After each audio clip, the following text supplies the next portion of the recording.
El surgimiento hace miles de años de una cadena de volcanes y altas montañas dio lugar a la creación de una prodigiosa cuenca que alojó en su seno 5 lagos que dieron vida a pueblos, barrios, villas y ciudades.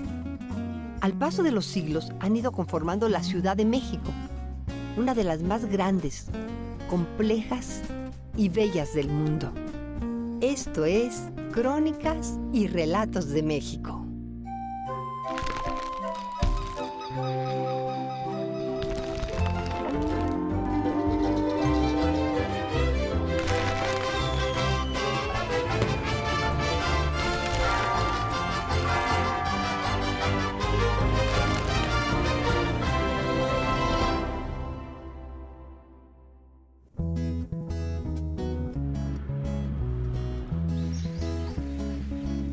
¿Qué tal? Soy Ángeles González Gamio.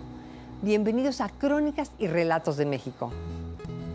En México tenemos antecedentes de bibliotecas desde la época prehispánica. Sabemos por crónicas y testimonios que tenían casas de libros, en donde resguardaban esas bellezas que ahora llamamos códices, que desafortunadamente la mayoría fueron destruidos a la llegada de los españoles. Tras la conquista, al poco tiempo comenzaron a integrarse bibliotecas, especialmente en los conventos. Y eso se fue desarrollando a través de los siglos.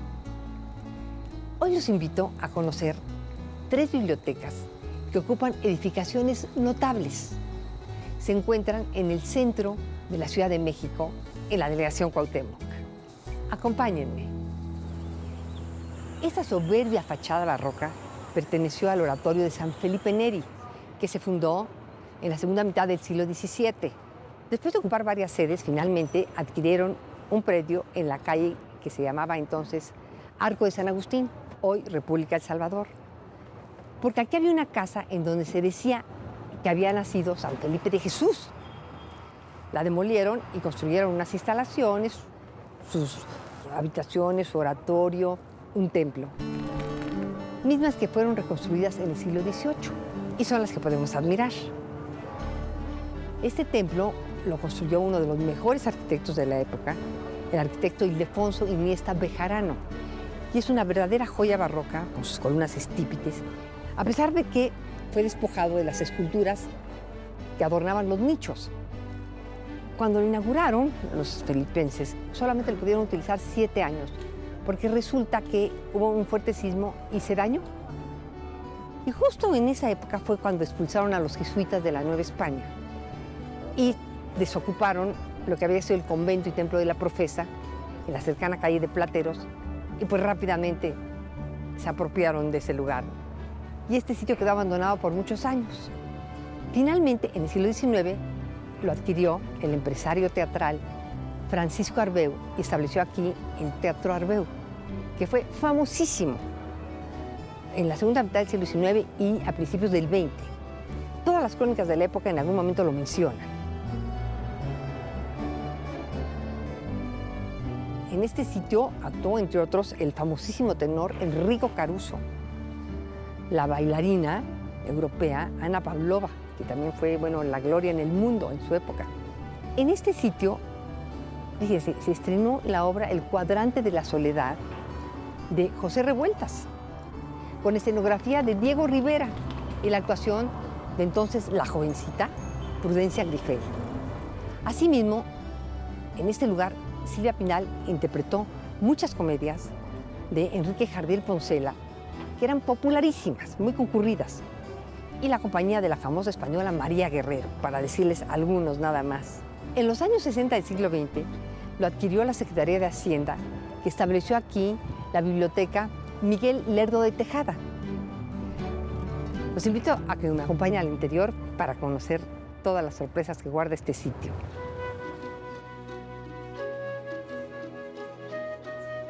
La Biblioteca Miguel Lerdo de Tejada nace en 1928, cuando nombran a don Jesús Silva Gerso como director de las bibliotecas y archivos económicos de la Secretaría de Hacienda. Él empieza a formar un acervo de libros, sobre todo temas económicos, con el fin de impulsar los estudios en esa materia y con el apoyo de algunos personajes, grandes bibliófilos, como don Francisco Gamoneda, y así se va conformando este acervo que se va a resguardar en Palacio Nacional, en el edificio que había sido la sede de la Forja, cuando era la Casa de Moneda. El hecho es que va creciendo ese acervo y ya en los años 70 se traslada a este sitio, que ya lo habían restaurado magníficamente. En 1957 recibe el nombre de Biblioteca Miguel Lerdo de Tejada, en homenaje a este personaje que hizo un magnífico papel al frente de la cartera de Hacienda en los gobiernos tanto de Ignacio Comonfort como de Benito Juárez. En este espacio podemos ver aquí todos los muros pintados profusamente. Son obra de un pintor de origen ruso, Vladi.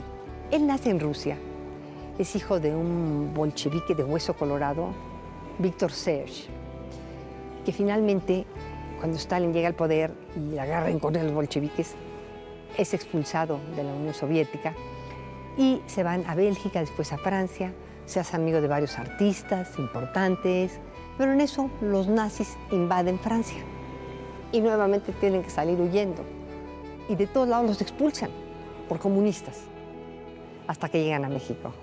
Aquí los reciben con los brazos abiertos y deciden quedarse aquí para siempre. Él va a llevar a cabo esta obra entre 1974 y 1982 y va a decorarlos todos con frescos en los cuales va a representar las revoluciones, la americana, la rusa, las latinoamericanas. Y una que para él fue muy importante, la freudiana. Y en la capilla, que es un lugar primoroso, va a interpretar pasajes bíblicos con las figuras de Adán y Eva, de Judith y Holofernes, pero también va a tener a los clásicos, personajes como Edipo y Narciso. Y fíjense, también a dioses prehispánicos, como Tlaloc y Huitzilopochtli. O sea, es una interpretación muy particular de Vladi. En su obra, podemos decir que prevalecen los colores muy intensos, brillantes. Se dice que él va a combinar el temperamento ruso con la técnica artística europea y con la pasión y la vitalidad mexicanas. Y que todo eso se expresa en su obra, que por eso es una obra tan fuerte, tan intensa. Es una obra que maneja mucho los grandes volúmenes, los contrastes. Y que, bueno, es una obra que a veces gusta y a veces horroriza, pero finalmente vale la pena verla. Y ahora acompáñenme a otro espacio de este lugar para ver otras cosas interesantísimas que resguarda. Nos encontramos en lo que fue el coro del templo. Les quiero platicar de las colecciones que resguardan aquí. Entre otras cosas, aquí resguardan alrededor de 6,000 impresos, libros, folletería y demás, del siglo XVI al siglo XVIII. Buena parte de ello proviene de los conventos, de las bibliotecas de los conventos, que algunas eran extraordinarias, que como sabemos las perdieron a raíz de las leyes de reforma. Una cosa muy original que resguarda este lugar, fíjese que es un registro de fotografías de trabajadoras sexuales que mandó a hacer Porfirio Díaz.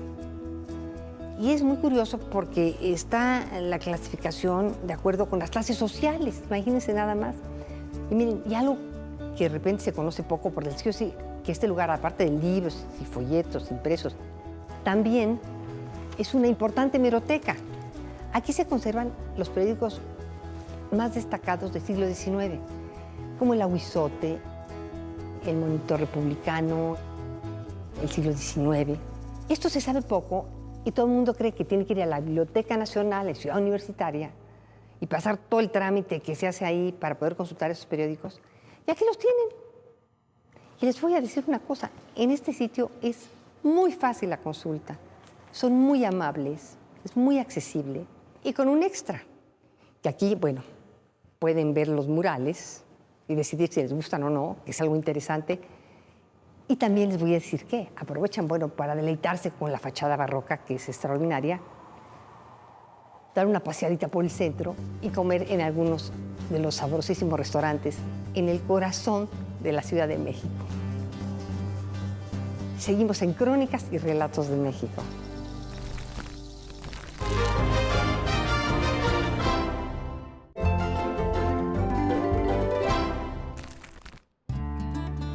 Continuamos nuestro recorrido por las casas de libros de la Ciudad de México.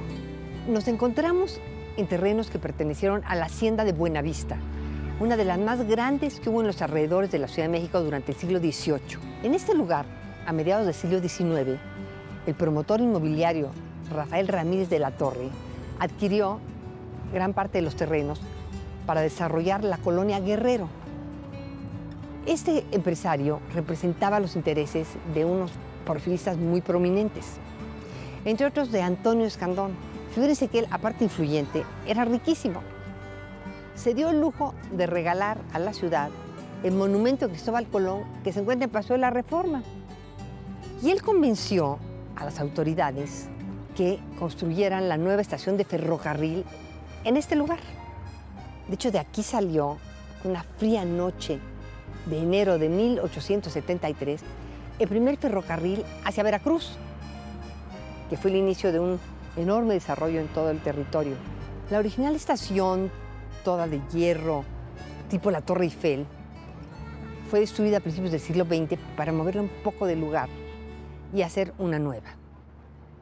El hecho es que la estación se quedó medio abandonada muchos años, pero finalmente ya en la década de los años 2000 se decidió remodelarla, rehacerla para que fuera ya la sede del tren suburbano y continúa con el nombre de Estación Buenavista.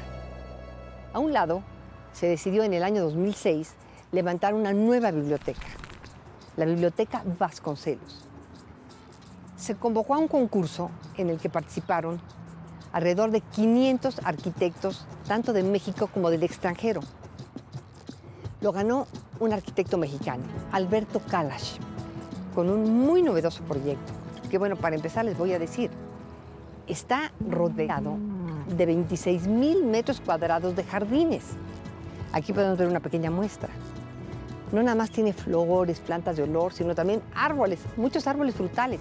¿No saben qué delicia? Yo estoy viendo aquí naranjas, manzanas, duraznos, aguacates. Y también el motivo de esto también era para amortiguar el ruido. Y ahora quiero que me acompañen al interior para que vean por qué ganó el concurso el arquitecto Kalash. De aquí se puede apreciar muy bien la alucinante arquitectura que tiene este lugar. Tiene 270 metros de longitud y una altura de 28 metros. Tiene el edificio un sótano, que es el estacionamiento, una planta baja y luego 3 niveles. Pero esos niveles están suspendidos de la estructura exterior.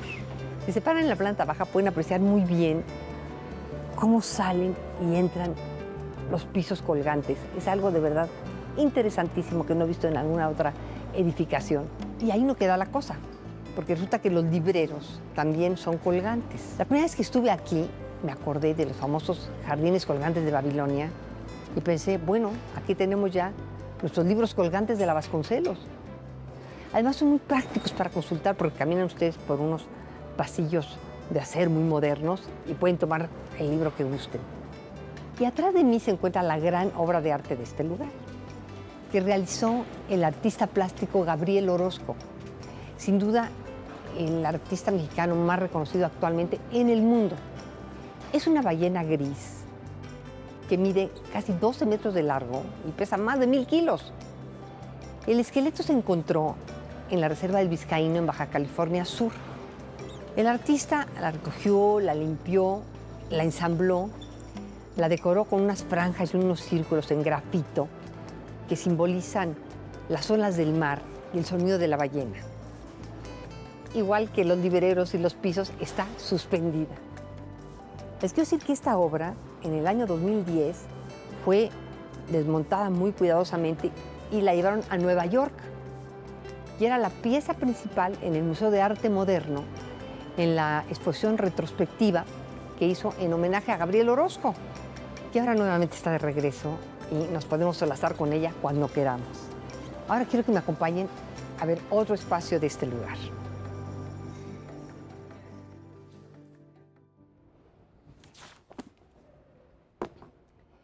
Uno de los placeres de esta biblioteca es que ustedes pueden tomar el libro que quieran con toda libertad, ya sea de los estantes que cuelgan o de estos bonitos libreros de madera.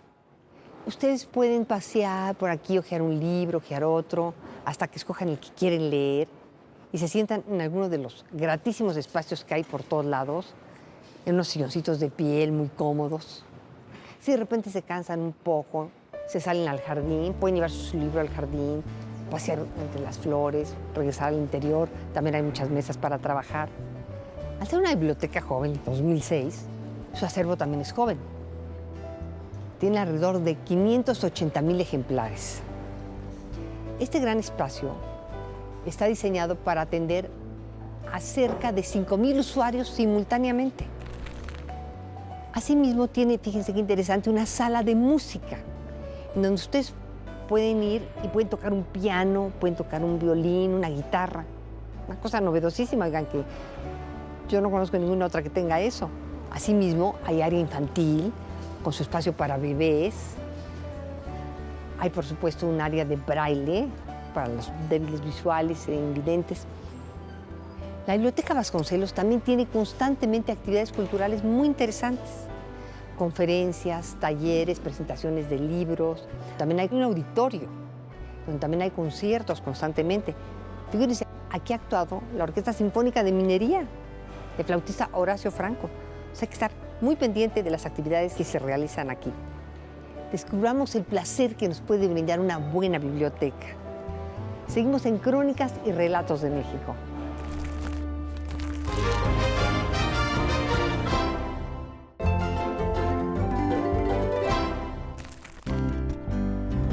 Continuamos nuestro recorrido por las casas de libros de la Ciudad de México. Ahora estamos en la entrada de uno de los edificios más imponentes de la Ciudad de México, tanto por su arquitectura como por sus dimensiones y su historia. Se mandó construir a mediados del siglo XVIII para que fuera la sede de la Real Fábrica de Tabaco. Entonces una industria importantísima, porque había pegado en todo el mundo el fumar tabaco y se exportaba, además del gran consumo que había aquí. El primer proyecto lo realizó el arquitecto Antonio González Velázquez, quien fue el primer director de la Academia de San Carlos. Pero finalmente lo construyó el arquitecto Miguel Constanzó, quien lo concluyó en el año de 1807. Cuenta la crónica de la Gaceta de México, un periódico importante de la época, que tenía 17 patios, porque imagínense, tenían que hacer todo el secado de las hojas de tabaco y todos los procesos, que tenía 12 fuentes, habitaciones y almacenes. Curiosamente, es en estilo neoclásico, era lo que estaba entonces de moda. Sin embargo, utilizaron los materiales que se habían usado mucho en el barroco: el tezontle color vino, la cantera chiluca y el elegante recinto negro. Pero pocos años, la verdad, tuvo el uso de fábrica de tabaco, porque vino la independencia y el edificio se convirtió en una prisión. Aquí se hacían municiones, se hizo como una especie también de fábrica de armas. Aquí estuvo preso ni más ni menos que don José María Morelos y Pavón. De aquí se lo llevaron a fusilar en Ecatepec en 1815. A partir de esa fecha ya todo el tiempo tuvo usos militares. Ya se le empezó a llamar la Ciudadela por sus características como de fortaleza. Aquí se dieron varios golpes y azonadas. Uno contra Anastasio Bustamante, otro contra Benito Juárez y bueno, muchos otros. Y por supuesto, uno importantísimo, la Decena Trágica. En esa terrible semana, aquí se acuartelaron los generales Mondragón y Félix Díaz para atacar al presidente Madero en el golpe del traidor Victoriano Huerta. Aquí en este lugar asesinaron y torturaron brutalmente a Gustavo Madero, el hermano del presidente Madero.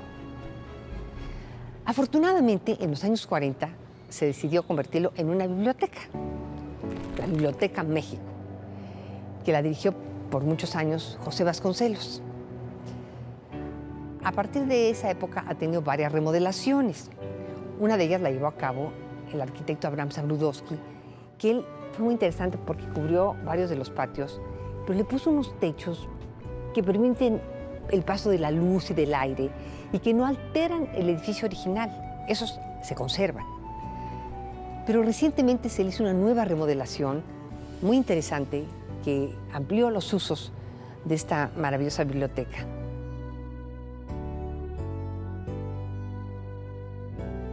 El año 2012, el Gobierno de la República decidió adquirir las bibliotecas de 5 destacados intelectuales para traerlas a la Biblioteca México y convertirla en la ciudad de los libros y la imagen.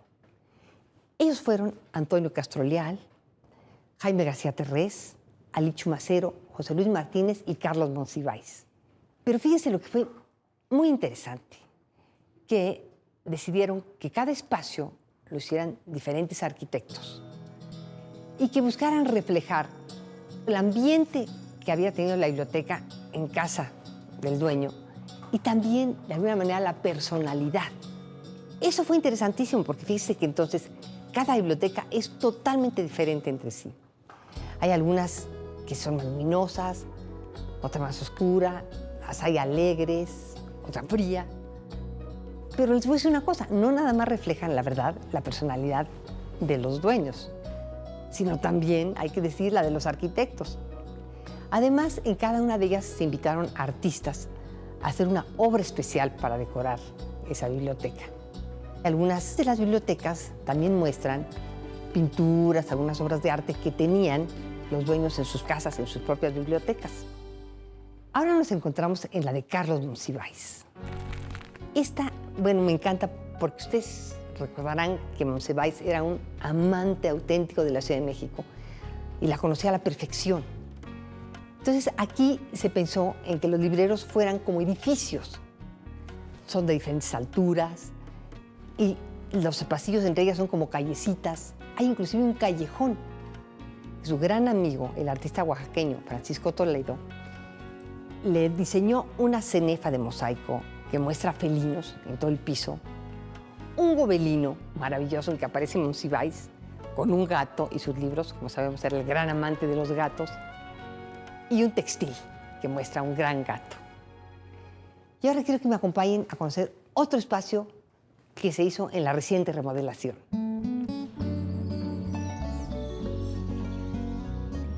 Este hermoso espacio en que nos encontramos, todo como ven lleno de verdor, es el Jardín de los Aromas. Fue diseñado especialmente porque este es el paso de los débiles visuales para llegar al área especialmente diseñada para ellos. Entonces han sembrado puras plantas y flores de aromas, jazmín, lavanda, citronela. Quisiera que pudieran, además de ver y escuchar, poder oler lo que hay aquí de deliciosos aromas. En las salas para los débiles visuales es extraordinario porque están diseñadas con todo lo que pueden necesitar. Por supuesto, no hay obstáculos para su movimiento. Hay una sala para la convivencia social muy grata, donde aparte hay mesas donde ellos pueden conectar sus computadoras porque hay especiales para estas personas. Por supuesto, sus libros en braille. Pero les voy a decir una cosa novedosísima que hay aquí. En la parte alta hay una serie de cabinas con diferentes sistemas tecnológicos avanzadísimos para que ellos puedan escuchar sistemas parlantes de lectura para conferencias y demás, pero también para los débiles visuales hay unos aparatos especiales donde ellos pueden poner cualquier libro y tener una amplificación en una pantalla frente a ellos que ellos controlan. Pueden ver obras de arte y, como les digo, leer lo que se les ocurra, no tiene que ser un libro especial. También tiene su área infantil. O sea, yo creo que es un paraíso para las personas que tienen pues, problemas de la vista. Otro de los espacios nuevos que hay aquí, aparte del área infantil, que pues eso hay en muchas bibliotecas, pero fíjense que aquí hicieron una bebeteca.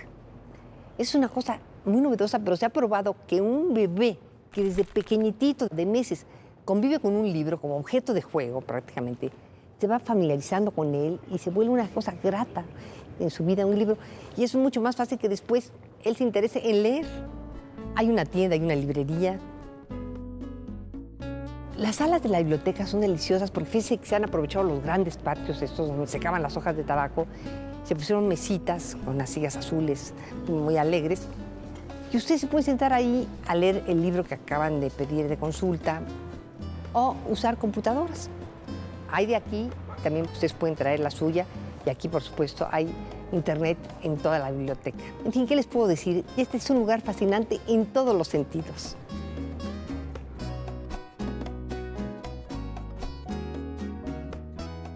Aquí concluimos nuestra visita en Crónicas y Relatos de México por algunas casas de libros de la ciudad. Hay mucho más que ver. Abramos los ojos. Estas son nuestras verdaderas riquezas.